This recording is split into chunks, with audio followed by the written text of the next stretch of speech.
할렐루야. 네, 서로 인사하시죠. 오늘도 잘 지내셨죠?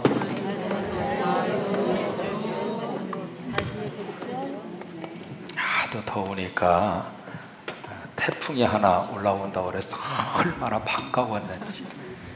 세상에 태풍 오기를 그렇게 학수고대하는 것도 아마 이번이 처음이 아닐까 싶습니다. 그이들이 비껴가지고 이제 중북 쪽으로 다 방향을 틀었다고 그래서 아이고 참 사람이 묘하죠. 더우니까 태풍 오기를 바라고, 또 태풍도 이쪽에 워낙 열대야의 그 고기압의 지층이 너무나 강해서 태풍도 이제 밀고 올 수 없을 정도로 강력한 힘이 지금 형성이 되어져 있습니다. 더위에 사람도 힘든데 더 힘든 것은 또 동물들입니다. 사람은 말이라도 하고 또 시원한 데로 가기도 하지만 동물들은 말도 못하고 그냥 가만히 있어야 되고, 또 하나 동물들보다 더 힘든 게 식물들이에요. 식물들은 그냥 얼마나 다 들어갈까 하는 생각을 하는데, 힘들지만은 서로 위로하고 격려하면서 잘 지낼 수 있게 되기를 바랍니다. 마리아 고마워요. 감사해요. 수고하셨습니다. 이제 성막에 대한 공사를 다 이제 마치고 나서 그 성막에서 사역을 할 사람, 이제 그 사람이 누구냐면 제사장이죠. 영원한 프리스트후드라고 하는 말을 쓰는데, 제사장을 이제 선택을 해서 임명을 하고 그 제사장에게 특별한 옷을 지어서 입히는, 그것이 이제 오늘 28장부터 쭉 이어지는 말씀의 내용입니다. 이 제사장이라고 하는 말을 쓸 때 캐톨릭하고 우리 개신교하고 거기서 약간의 차이가 있습니다. 뭐가 온 것 같네. 네, 오케이. 그 캐톨릭에서는 제사장을 누구를 제사장이라고 하냐면 사제들만 제사장이다, 그렇게 이야기를 합니다. 사제는 누구냐면 주교나 또는 신부, 이제 그들을 가리켜서 사제라 그렇게 이야기하는데, 그 사제들만 프리스트후드 제사장이라고 딱 못을 박습니다. 그래서 평신도는 제사장이 아닙니다. 그래서 평신도는 하나님 앞에 죄를 용서받기 위해서 누구를 통해서 죄를 용서받느냐면 사제를 통해서만 죄를 용서받습니다. 그래서 이제 꼭 신부들에게 가서 뭘 하느냐면 고해성사를 해요. 조그마한 이렇게 생긴 그 공간에 가서 이제 서로 얼굴을 보지 않고 이제 듣기만 하는 거죠. 상대가 누구인지 이쪽도 서로 보지를 않고, 왜냐하면 서로가 얼굴 보고 이야기하면 피차 나중에 만났을 때 곤란하잖아요. 그러니까 속에 있는 이야기를 하기 위해서는 얼굴을 가리고, 그래서 이제 서로 조그마한 구멍 하나를 놓고 서로 대화를 주고받으면 사제가 이제 그것을 다 들은 다음에 나중에 예수님의 이름으로 당신의 죄를 사하노라 그러면은 이제 사죄함에 어떤 용서받은 기쁨을 가지고 이제 가는 거예요. 이제 그 고해 성사 속에서 여러 가지 많은 비하인드 스토리가 참 많습니다. 어쨌든 뭐 그건 지나가고요.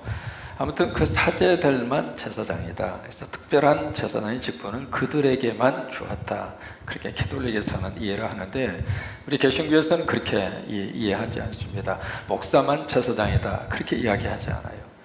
아니면 장로님들만 제사장이다, 그렇게 말하지도 않습니다. 특별한 소수의 사람만 프리스트후드 제사장이다, 성경은 그렇게 말하고 있지 않습니다. 우리 개신교에서 주장하는 것은 모든 성도가 다 제사장이다.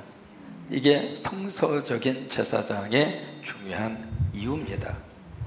이제 그것을 가리켜서 우리가 만인 제사장설이다, 좀 어려운 표현을 쓰면 그 만이라는 것은 all believers, 모든 믿는 자들을 만인이라 그렇게 표현을 한 거예요. 그러니까 영어로 말하면 doctrine, 교리죠. 무슨 교리냐면 of priesthood, 제사장의 교리인데, 그 제사장이 누구냐면 of all believers, 모든 믿는 사람이 제사장이다 라고 하는 doctrine, 교리. 이제 그것을 가리켜서 만인 제사장설이다 라고 하는 그런 이야기를 하는 거예요.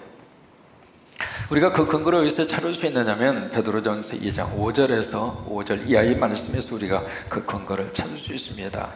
거기 베드로전서 2장 5절에 너희도 산돌같이 신령한 집으로 세워지고, 그 너희는 우리 예수 믿는 성도들을 가리키고 있습니다. 우리 예수 믿는 성도들이 산돌이 바로 리빙 스토리죠. 살아있는 돌이라 그 말이에요.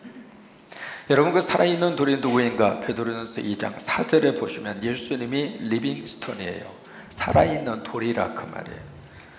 그러니까 예수님이 산 돌이기 때문에 산 돌인 예수 그리스도를 믿는 성도가 뭐가 드러나면 산돌이 된다 이 말이에요. 그러니까 여러분들은 짱돌이 아닙니다. 여러분들은 모두가 다 살아있는 돌입니다. 아멘도 안 하시네요. 그러니까 이게 모난 돌이 아니고요, 가치없는 쓸모없는 굴러다니는 돌이 아니라 살아있는 돌이라 그 말이에요. 그러니까 예수님이 리빙스톤이신 것처럼, 살아있는 돌이 되신 것처럼 그 예수님이 내 안에 들어오셔서 우리가 산돌이 된다 그 말이에요. 리빙스톤이 된다 이 말이에요. 살아있는 돌이 돼서 그 산돌을 가지고 뭘 하는가? 신령한 집을 세워가는 거예요. 그 신령한 집이라고 하는 것이 바로 성전입니다. 그래서 우리가 바로 교회가, 우리가 성전이에요. 해보세요. 내가 교회이고 내가 성전이다. 근데 그 성전을 어떻게 세워가는가? 내 힘으로 세워가는 것이 아니라 산돌이신 예수님이 내 안에 들어오셔서 내가 리빙스톤이 돼서, 살아있는 돌이 돼서 스피리추얼 템플, 거룩한 성전을 세워간다 그 말이에요. 그러면서 예수 그리스도로 말미암아 하나님이 기쁘게 받으실 신령한 제사를 드릴, 그 다음에 보시면 거룩한 제사장이 될지니라. 그러니까 모든 예수 믿는 사람이 제사장이 된다 그 말이에요. 이것이 성서적이에요. 그러니까 사제들만 제사장이 되는 것이 아니라 예수 믿는 순간 모든 성도들이 바로 제사장이에요. 그러면서 이 구체적인 내용이 베드로전서 2장 9절에 좀 더 명확하게 말씀을 하세요. 너희는 택하신 족속이요. 그래서 네 가지를 말씀하세요. Who am I? 내가 누구인가? 나라고 하는 존재의 정확한 존재의 확인, 내 스스로의 영적인 나의 자화상을 네 가지로 설명을 하시는데, 그 첫 번째가 나는 택함받은 사람이다. 이게 첫 번째 우리 자화상이에요. 한번 해보세요. 나는 택함받은 사람이다. 그래서 영어 번역이 그렇게 되어 있어요. You are chosen people. 참 이 단어 자체가 얼마나 의미 있는 단어를 쓰고 있는, chosen people, chosen people. 그러니까 나는 택함받은 백성이다 이 말이죠. chosen, 영어로 말하면 이렇게 되어 있고, chosen people. 초선이가 choose라고 하는 것은 과거분사형이거든요. 선택을 받은 백성이다 그 말이에요. 그런데 이 초선이라고 하는 말을 우리식으로 발음하면 조선. 어디서 들어본 말이잖아요. 조선. 야, 조선. 우리 대한민국이 처음에 세계로 이렇게 번역할 때, 영어로 번역할 때 두 가지로 번역했습니다. 첫째가 코리아라고 하는 말은 고려라고 하는 말에서 나온 거예요. 그래서 이제 코리아라고 하는 말이 고려를, 한국이라고 하는 말을 영어로 코리아, 그렇게 번역을 한 거거든요. 그 다음에 그 뒤에 선교사들이 와서 우리 한국을 조선인데 그 조선을 영어식으로 이렇게 썼다 이 말이에요. 조선. 그래서 우리 한국 사람들은 하나님의 다 택함 받은 민족이에요. 하나님이 택해 주셨어요. 참 우리 민족은 이게요, 언어적으로도 참 성서적이에요. 우리나라 자체가 초선. 하나님이 택해 주셨다 그 말이에요. 그러니까 우리는 어떤 사람인가? 나는 누구인가? Who am I? 나라고 하는 내 존재에 대한 자기 자화상, 첫째로 하나님이 주시는 첫 번째 나의 자화상은 나는 택함받은 사람이다. 요한복음에 보시면은 너희가 나를 택한 것이 아니고 내가 너희를 택하여 세웠나니. 그러니까 하나님이 나를 택하여 주셨다고 하는 것이죠. 그것이 첫 번째 우리 성도들의 정체성이고 자화상이에요. 그리고 두 번째는 왕같은 제사장들이요. 그 부분을 잘 해석을 해야 됩니다. 왕같은 제사장이다 라고 하는 말을 두 가지로 해석할 수 있는데, 첫째는 로얄 프리스트후드다 그렇게 표현을 해서 무슨 얘기냐면 왕 안에서, 왕 주변에서 왕을 섬기는 제사장이다 그렇게 해석을 할 수 있고, 또 하나 로얄 앤 프리스트후드이다. 무슨 얘기냐면 왕이면서도 제사장이다 그 말이에요. 근데 전자보다도 후자 쪽의 해석이 훨씬 더 성서적인 해석입니다. 그러니까 나는 누구인가? 나는 왕이다 그 말이에요. 내가 어떻게 왕이 될 수 있는가? 예수님이 왕으로 이 땅에 오셨어요. 그러니까 왕 되시는 예수님이 내 안에 들어오셔서 내가 왕이 되는 거예요. 그래서 여름 성학교에 부르던, 그때 흔히 불렀던 어린이들 교회 학교 때 불렀던, 여름 성경학교 때 불렀던 노래가 있어요. 그 중 하나가 뭐예요? 왕왕왕 나는 왕자다. 그거 불러보셨죠? 그게 어디서 근거가 있냐면 여기서 근거를 두는 거예요. 그러니까 로얄, 나는 왕이면서 또 하나 프리스트후드, 제사장이다 그 말이에요. 그리고 세 번째로 나는 거룩한 나라다. 거기에 거룩한 나라요. 세 번째가 거룩한 나라, 나는 거룩한 나라다. 그리고 네 번째가 나는 그리스도에게 속한 자다. 이것이 성도들의 자화상이에요. 그 말씀을 하시면서 우리에게 오늘 이 본문과 연관지어서 우리가 딱 주시는 말씀이 나는 누구인가? 나는 제사장이다 그 말이에요. 한번 해보실까요? 나는 제사장입니다. 그 말이 어떤 의미를 가지고 있는가? 두 가지 의미를 가지고 있습니다. 첫째로 예수 믿는 모든 성도들은 영혼을 구하고 양육하는 일에 모두가 적극적으로 참여하라라고 하는 메시지가 그 속에 담겨 있는 거예요. 내가 제사장이다 그 말은 모든 영혼들을 구원하고, 다시 말해서 예수의 살림꾼으로 하나님이 우리를 부르셨다 그 말이에요. 여러분, 목회하는 목사만 전도하고 그리고 그 영혼을 구원하는 그 일을 하는 것이 아니라, 목사도 하지만 모든 성도들이 다 함께 예수의 살림꾼이라 그 말이에요. 선교사님들만 선교하고 끝나는 것이 아니라 모든 성도들이 다 선교사라 그 말이에요. 그것이 나는 제사장이다 라고 하는 그 말씀 속에 깊이 들어가져 있는 그런 말씀의 내용이에요. 그 다음에 두 번째로, 내가 제사장이다 라고 하는 이 말씀의 뜻은 내가 지금 하고 있는 이 일 자체가 성직이다 그 말이에요. 그러니까 이게 내가 지금 어느 일을 하더라도, 뭐 그렇다고 그래서 도둑질을 하면서 내가 성직을 하고 있습니다 그렇게 말한다면 곤란한 사람이고, 하나님이 기뻐하지 않는 일을 시켜놓고 나서 예수를 믿고서 그 다음에 이루어지는 모든 우리들의 가정생활이든 사회생활이든 직장생활이든 어떤 일을 하든지 그 일 자체가 성직이라 이 말이에요. 그 말씀의 의미가 바로 거기서 나오는 거예요. 내가 제사장이다. 그 이야기는 내가 지금 무슨 일을 하든지, 가서 설거지를 하더라도 설거지하는 그 순간은 내가 성직을 감당하는 거예요. 꼭 여기 와서 예배 드리는 것만 거룩한 일이 아니라, 예배를 드리고 가정으로 들어가서 가정에서 이루어지는 작은 일이라 하더라도 거기서 집안을 청소하는 일도 성직이 되는 거고, 가서 어디 가서 직장생활을 하는 것도 성직이 되는 것이고, 사업을 하는 것도 성직이 되는 것이고, 손주들을 보는 것도 성직이고. 그러니까 내가 제사장이라고 하는 것은 그런 의미를 가지고 있는 거예요. 내가 하고 있는 모든 일들이 성직이라 그 말이에요. 그러니까 내가 제사장이라고 하는 말은 그 안에는 직업의 규천이 없습니다. 어떤 직업은 고상하고 어떤 직업은 천하고, 그게 아니에요. 직업관이 달라지는 거예요.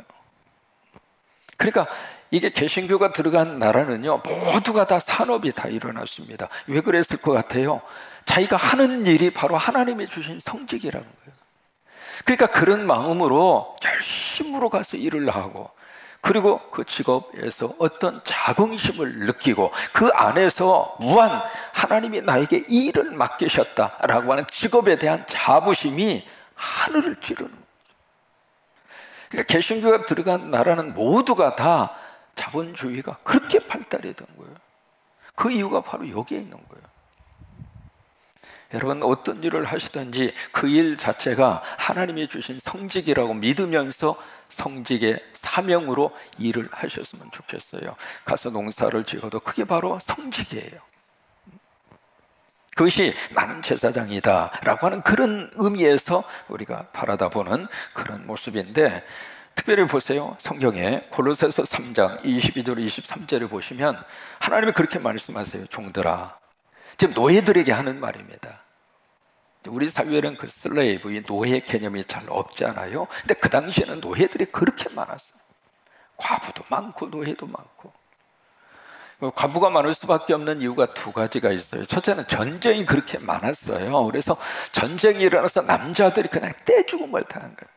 마치 제주도에서 여자가 많았던 이유가 그냥 고기 잡기 위해서 배 타고 가면 순식간에 수십 명이 떼죽음을 당하고, 그래서 여자가 많은 거 아니에요. 그런 전 고대 사회에서는 전쟁이 그렇게 많이 발생을 하다가 보니까 과부들이 그렇게 많이 발생을 했고, 두 번째는 기독교가 들어가는 장소마다 그 당시에는 바로 일부 다처주의가 흔한 사회적인 현상이었거든요. 여자를 그렇게 많이 데리고, 한 여자 데리고 사는 것도 힘든데 어떻게 그 많은 여자를 데리고 살려고 그렇게 무진내를 했을까? 아마 그 당시에 사람들은 머리가 별로 남지 않았을 것 같아요. 그 여자 틈바구니 속에서 그 여자 비유 맞추는 게 이게 해본 사람만이 합니다. 그 여자 비유 맞추고 산다는 게 보통 일이 아니거든요. 물 한 잔 마시고.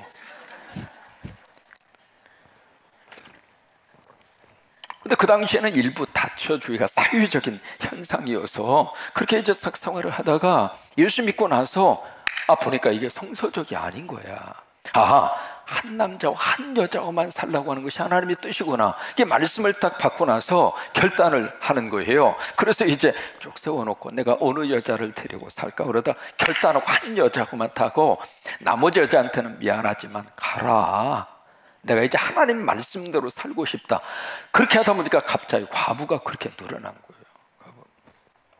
과부하고 이렇게 종들이 그렇게 많았어요. 그런데 그 종들에게 골로새서 3장 22절에 그렇게 말씀을 하세요. 종들아, 모든 일에 육신의 상전들에게 순종해라. 참 기가 막힌 말씀이에요. 거기 상전이 좋든 나쁘든 그냥 순종하라 그 말이에요.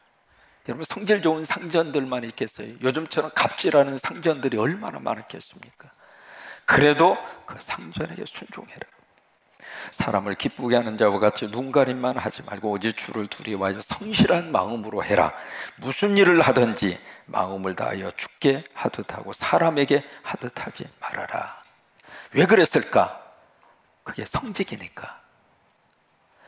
노예라 하더라도, 노예 신분이라 하더라도 그들이 하는 일은, 예수 믿고 노예가 하는 일은 성직이라 그 말이에요.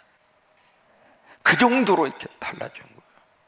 그러니까 완전히 세상이 뒤집어진 거예요. 이게 복음이 들어가면은요, 세상의 가치가 확 뒤집어지는 거예요. 우리가 그런 마음으로 내가 제사장입니다, 그런 마음으로 직장 생활하면 직장 생활에서 인정받지 않을 수가 없어요. 내가 제사장입니다, 그런 마음으로 만약에 사업을 한다고 생각해 보세요. 그 사업을 통해서 열매가 나타나지 않을 수가 없어요. 우리가 가는 장소마다 그런 마음으로 가정생활을 하고 그런 마음으로 사회생활을 하고, 그렇게 하면 대한민국, 조선, 우리 대한민국이 완전히 하나님의 선택받은 나라로 하나님이 이 나라를 구별하고 쓰실 거예요. 이 제사장의 역사를 보면은요, 초기의 제사장은 누가 감당했는가? 집안의 가장이 제사장의 역할을 감당합니다. 그래서 아브람 같은 경우는 아브람이 직접 제사를 드리잖아요. 이삭과 야곱 같은 경우에도 직접 자기 자식들을 축복을 해요. 뭐냐면 가장이 제사장이었다 그 말이에요. 그게 지금은 이제 우리식으로 말하면 역시 우리 가정의 가장은 제사장이다, 이제 그렇게 표현하는 이유가 바로 초기에 집안의 가장이 제사장의 역할을 했던 거예요.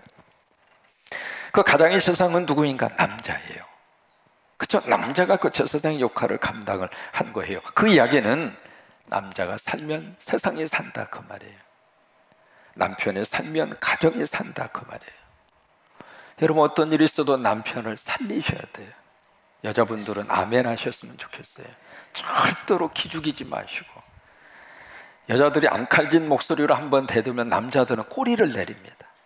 젊은 시절에 그렇게 큰 소리 치던 남자들도 나이 들어가면 왠지 모르게 소파에 앉아서 눈물이나 줄줄 흐르고 있고, 또 여자들이 막 뭐라고 그러면 그냥 쥐구멍이라도 있으면 들어갈 정도로 그렇게 소심한, 참 묘한 남성과 여성이 나이가 들어가면서 이렇게 바뀌어지는 거예요.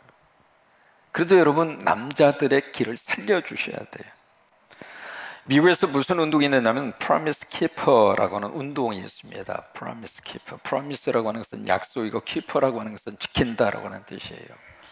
그래서 Promise Keeper라고 하는 미국의 큰 하나의 운동이 있는데 이 운동이 바로 뭐냐면 남성 운동이에요.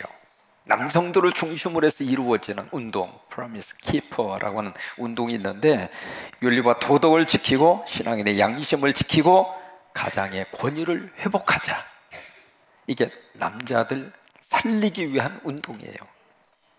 이 운동이 1년에 이제 한 번씩 모이는데 한 10만 명 정도 모입니다.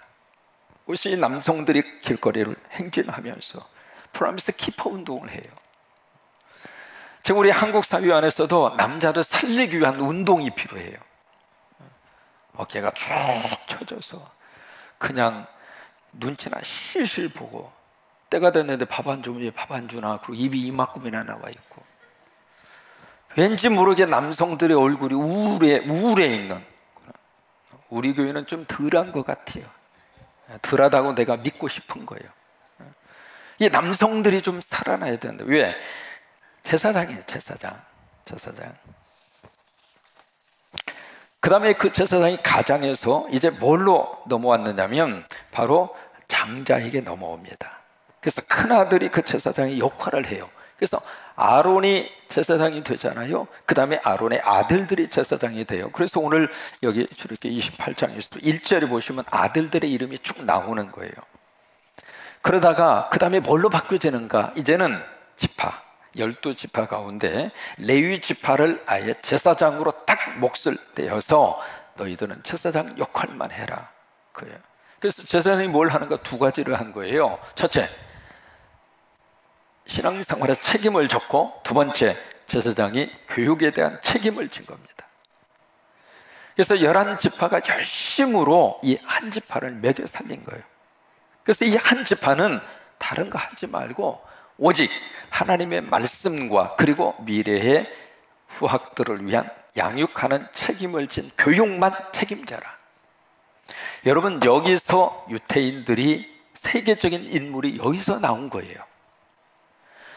그 당시부터 벌써 11지파가 열심으로 생활별을 대고 그들이 생활에 걱정이 없이 오직 이 한 지파는 연구하고 말씀을 연구하고 그리고 교육을 책임지고 그리고 영적인 생활을 책임지는 그 일을 그때부터 이것만 전문적으로 하라는 거예요. 그래서 거기서 유태인들의 세계적인 인물이 그렇게 해서 나온 거예요. 여러분, 인물은 하루 이틀 나오는 게 아니에요. 오랜 투자가 있어야 나오는 거예요. 갑자기 뭐 오늘 태어났는데 내일 인물이 나오고 그런 거 아니에요. 그러니까 벌써 성서시대부터 그렇게 한 거예요. 그래서 오늘 유태인들이 그렇게, 인물들이 그렇게 많이 나온 거예요. 그래서 이제 한 지파를 제사장으로 해서 그렇게 한 거예요. 그래서 제사장으로 딱 되면 그 다음에 뭘 하는가? 이제 옷을 입히는 거예요. 옷을 입히는데 오늘 이 제사장이 입게 될 옷을 쭉 말씀을 하시고 있습니다. 이것은 내가 입어야 될 옷이에요. 왜? 내가 제사장이니까. 그래서 여러분들이 이 옷을 입으셔야 돼요. 오늘 첫째, 뭘 입어야 되는가? 첫째로 속옷을 입어야 돼요. 근데 속옷은 무엇으로 만드는가? 가는 배실로 짜요. 그 가는 배실은 뭘 의미하는가? 성결이에요. 다시 말해서 우리는 거룩의 옷을 먼저 입어야 돼요. 거룩한 사람이 힘이 있는 사람이에요. 거룩을 상실하면 힘이 상실되는 거예요. 교회가 입어야 할 옷이 속옷이에요. 거룩한 옷을 교회가 입어야 돼요. 그래야 세상 앞에서 힘있게 이야기하는 거예요. 만약에 거룩이 깨어지는 순간 세상 앞에서 교회와 성도들은 힘을 상실하게 되는 거예요. 두 번째로 뭘 입어야 되는가? 31절 34절에 겉옷을 입어요. 겉옷은 색깔이 청색입니다. 그러니까 속옷을 입고 가는 배실에 속옷을 입고 그 위에다가 겉옷을 입고 청색으로, 그리고 밑자락에다 금방울을 달아요. 밑에다가 석류 금방울, 석류 금방울, 금방울 금방울, 석류 금방울, 그런 식으로 쭉 이렇게 달아요. 그래서 움직이면은 방울 소리가 나도록. 금은 믿음을 상징하는 거예요. 제사장은 무슨 소리를 내야 하는가? 믿음의 소리를 내야 돼요. 움직일 때마다. 다른 말을 낼 필요 없이 믿음의 말을 하는 거예요. 그게 제사장이 할 수 있는 말이에요. 그리고 세 번째로 뭘 입는가? 에봇을 입어요. 8절에 그 말씀이 나와져 있습니다. 조끼. 에봇이라고 하는 것은 조끼, 양쪽에 옆에 트인 조끼인데 이것은 금실로 청색, 자색, 홍색 실로 만들어요. 이 금실은 믿음을 상징하고 있고, 청색은 생명을 상징하고 있고, 자색은 왕권을 상징하고 있고, 홍색은 고난을 상징해요. 이 색깔 속에 다 그런 의미를 담고 있다 그 말이에요. 그래서 이 조끼를 입고 양쪽 어깨, 견대죠. 이 견대에다가 홍마노라고 하는 보석을 딱 달아요. 그래서 이 어깨, 양쪽 어깨에다가 홍마노 위에다가 6개 지파의 이름을 쭉 쓰는 거예요. 여러분, 우리 어깨에 막중한 책임이 있어요. 우리 어깨에 영적인 영혼을 살려내야 할 살림꾼의 책임이 우리 어깨에 있는 거예요. 우리 몽골 선교팀이 가서 많은 생명을 이번에 하나님의 은혜 가운데 살리고 돌아오게 되기를 바라고, 그렇게 함께 기도해 주시기를 바라고. 선교는 가는 사람만 하는 게 아니에요. 다 같이 하는 거예요. 여기서 하나님 우리 선교 도와주세요. 그게 선교예요. 그러니까 우리 어깨에다 그걸 짊어지고 가는 거예요. 양 어깨에. 그렇게 해서 이제 에봇이라고 하는 그 조끼를 입어요. 그리고 띠를 띠요. 띠. 이 허리띠 이거 졸라 매는 거예요. 이 띠를, 옷은 입었는데 띠를 이렇게 매지 않으면 어떻게 돼요? 바지가 어떻게 돼요? 자꾸 내려가죠. 저도 이제 그런 경우가, 한복 입었는데 처음으로 한복을 입고, 제가 이제 한국신학대학 졸업할 때는 그렇게 다 했어요. 전통식으로. 한복이 없어서 이제 빌려가지고 입었죠. 빌려서 입었는데 맞지도 않고, 그래서 자꾸 내려오려고 그래서 있는 대로 신나게 졸라맸어요. 배가 아플 정도로 졸라맸어. 그 많은 사람 앞에서 바지 내려가면 무슨 창피해요.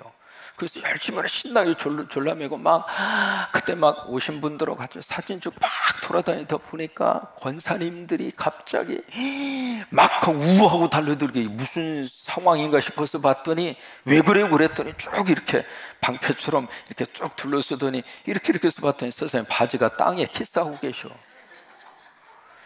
이게 쫄라매다 보니까 위에만 막 쫄라매고 이게 미끄러져서 밑으로 내려간 거예요. 이게.